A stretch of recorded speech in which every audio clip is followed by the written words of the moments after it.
The very first encounter that I want to draw your attention to is in verse 21. Mark chapter 1, verse 21.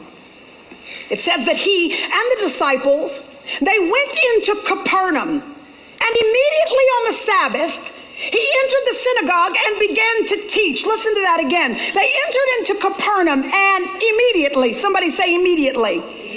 On the Sabbath, he walks into the synagogue, and on the spot, without time to prepare, he starts teaching. Now, I want you to get the picture here. The synagogue is filled not only with people that have come out of religious duty to hear and to receive, it is also filled with learned men, scholars of the law, people that have studied this for a living, scribes and Pharisees and scholars. He was put on the spot in the midst of people that, humanly speaking, would have been above him, more well-versed than him, more well-studied than him. This newcomer comes out of nowhere, and he begins to teach the people who are gathered. He didn't have time to prepare. He didn't have time to study. He didn't have time to get a seminary degree. He just showed up and filled the need at hand.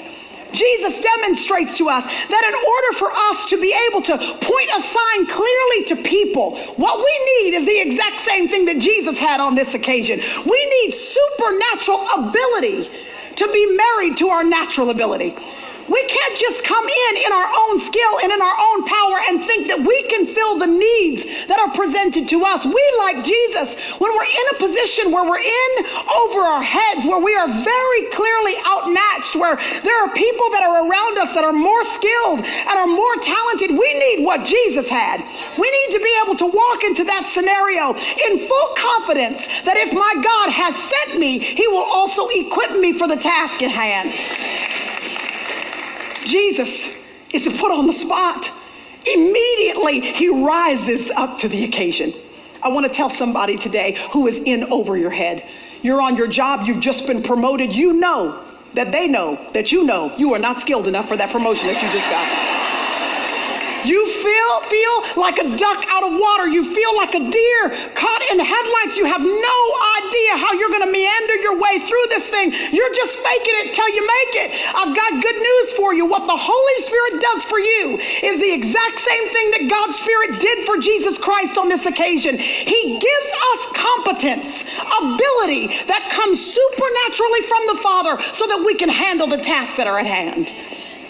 I want to tell you that when Jesus found himself in this scenario where he was sort of in over his head, humanly speaking, what we do not see him doing is shirking back in fear and insecurity, hoping that somebody else will fill the need at hand because he does not feel incapable.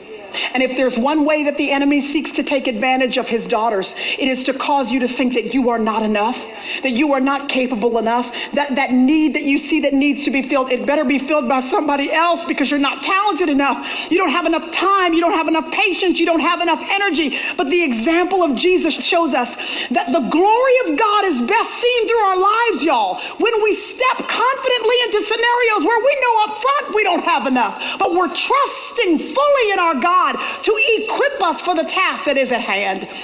If we only ever do what we in our own natural ability are capable of doing, how does that display God's glory? That displays yours. God's glory is displayed.